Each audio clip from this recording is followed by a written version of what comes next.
আমাদের উভয় দলের যে দুজন দ্বিতীয় বক্তা রয়েছেন, সরকার দলে রয়েছেন মাননীয় মন্ত্রী এবং বিরোধী দলে রয়েছেন বিরোধী দলীয় উপনেতা, তাদের দায় দায়িত্ব কি? এখানে বলে রাখা ভালো যে প্রত্যেক বক্তাকেই তার আগে যেই ভদ্রলোক কথা বলে গিয়েছেন, অর্থাৎ বিপক্ষ দলের যিনি কথা বলে গিয়েছেন, তার বক্তব্যকে খণ্ডন করা বা তার যুক্তিকে খণ্ডন করা একটা অবশ্য কর্তব্য, এখানে বলে দেওয়ার কিছু নেই। অর্থাৎ যখন সরকার দলের দ্বিতীয় বক্তা আসবেন, তার ইমিডিয়েট আগে বিরোধী দলের প্রথম বক্তা কথা বলে গিয়েছেন, সো তার একটা অবভিয়াস কাজ হচ্ছে বিরোধী দলের প্রথম বক্তা অর্থাৎ বিরোধী দলীয় নেতার বক্তব্যকে খণ্ডন করা। একইভাবে বিরোধী দলীয় দ্বিতীয় বক্তা বা বিরোধী দলীয় উপনেতা যখন কথা বলতে আসছেন, তারও একটা অত্যন্ত অবভিয়াস কাজ হচ্ছে সরকার দলের যারা যারা এর আগে কথা বলে গিয়েছেন তাদের যুক্তিকে, তাদের বক্তব্যকে খণ্ডন করা। সো এটুকু বলে দেওয়ার আর কিছু নেই। এর বাইরে এই দুজনের কাজ কি, অর্থাৎ সরকার দলীয় মন্ত্রী, বিরোধী দলীয় উপনেতা, তাদের কাজ কি? এই দুজন আসলে এক্সটেনশন স্পিকার। তার মানে হচ্ছে তাদের মাননীয় প্রধানমন্ত্রী এবং অন্যদিকে মাননীয় বিরোধী দলীয় নেতা যে সকল কথাগুলো শুরু করেছিলেন সেগুলোকে আরো এক্সটেন্ড করা এই দুজনের কাজ।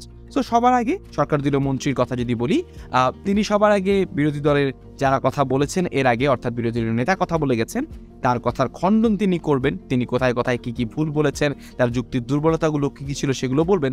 পাশাপাশি তিনি আরও যুক্তি উপস্থাপন করবেন।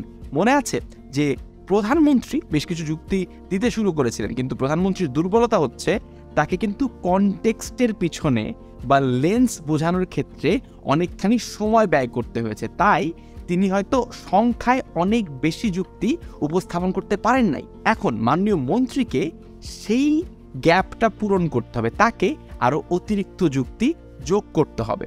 আমরা আবারও সেই পুরাতন প্রস্তাবে ফিরে যাই যে আমরা বলছিলাম যে ইউক্রেন রাশিয়া যুদ্ধে বাংলাদেশের উচিত রাশিয়াকে সমর্থন করা। হতে পারে যে মাননীয় প্রধানমন্ত্রী বাংলাদেশের অর্থনীতিতে রাশিয়ার কি কি ভূমিকা রয়েছে সেটা নিয়ে আলোচনা করেছেন, এবং সেই কারণে বাংলাদেশ যদি রাশিয়াকে সমর্থন না করে কি কি ক্ষয়ক্ষতি হতে পারে সেটা নিয়ে আলোচনা করেছেন। একটা যুক্তি দিয়ে গেছেন মাননীয় প্রধানমন্ত্রী। এইবার মাননীয় মন্ত্রী এসে যোগ করতে পারেন যে রাশিয়ার সাথে বাংলাদেশের কূটনৈতিক সম্পর্ক কি বা কেমন। যদি বাংলাদেশ রাশিয়াকে সমর্থন না করে, অন্যান্য ক্ষেত্রে যেমন বাংলাদেশের সাথে চায়নার সম্পর্ক, বাংলাদেশের সাথে মায়ানমারের সম্পর্ক, বাংলাদেশের সাথে ভারতের সম্পর্ক, এই সম্পর্কগুলো কতটুকু ইম্প্যাক্টেড হতে পারে। লক্ষ্য করেন মাননীয় প্রধানমন্ত্রী অর্থনৈতিকভাবে বাংলাদেশ কিভাবে করে ক্ষতিগ্রস্ত হতে পারে রাশিয়াকে সমর্থন না করলে, সেই বিষয়ে কথা বলে গেছেন। মাননীয় মন্ত্রী এসে ওই জায়গাটাকে এক্সটেন্ড করে রাশিয়াকে সমর্থন না করলে কূটনৈতিক কী কী সমস্যা হতে পারে বাংলাদেশের, সেই জিনিসটা নিয়ে আলোচনা করলেন। তিনি অন্য কোনো বেনিফিট নিয়েও কথা বলতে পারেন। তিনি বলতে পারেন যে রাশিয়াকে সমর্থন করলে আমাদের এই অন্য আরেকটা লাভ আছে, এই আরেকটা লাভ আছে। তিনি অন্যান্য বেনিফিটস নিয়েও কথা বলতে পারেন। অর্থাৎ আমরা লক্ষ্য করছি যে মাননীয় মন্ত্রীর কাজ হচ্ছে নতুন যুক্তি উপস্থাপন করা। একইভাবে মাননীয় উপনেতা, বিরোধী দলীয় উপনেতা, তিনিও কিন্তু সেম কাজটি করবেন।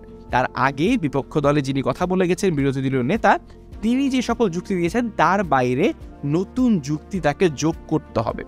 এবং নতুন যুক্তি যে অ্যাবসলিউটলি নিউ হতে হবে এটাও কিন্তু নেসেসারি না। আপনার আগে যিনি কথা বলে গেছেন তার অসম্পূর্ণ কোনো যুক্তিকে আপনি সম্পূর্ণ করতে পারেন, তার দিয়ে যাওয়া কোনো যুক্তিকে আরও কনটেক্সচুয়ালাইজ করতে পারেন, আরও উদাহরণ দিতে পারেন, ওই যুক্তিটাকে আরও সবল করে তুলতে পারেন। অর্থাৎ নতুন কন্ট্রিবিউশন আপনাকে দিতে হবে, তার মানে এই না যে একদম নতুন ফ্রেশ ম্যাটেরিয়াল দিতে হবে। আপনাকে আগের যুক্তিগুলো যদি আপনি এক্সটেন্ড করেন, এক্সপ্যান্ড করেন, সেটাও একটা ভ্যালিড কন্ট্রিবিউশন। অর্থাৎ আমরা এই ভিডিও থেকে শিখলাম সরকার দলীয় মন্ত্রী এবং বিরোধী দলীয় উপনেতা কিভাবে করে তার আগের বক্তাদের কথাকে এক্সটেন্ড করে বিতর্ককে সামনে এগিয়ে নিয়ে যায়। পরবর্তী ভিডিওতে আমরা এই বিতর্কে সরকার দলীয় সাংসদ এবং বিরোধী দলীয় সাংসদ কী ভূমিকা পালন করবেন সেই বিষয়ে আলোচনা করব।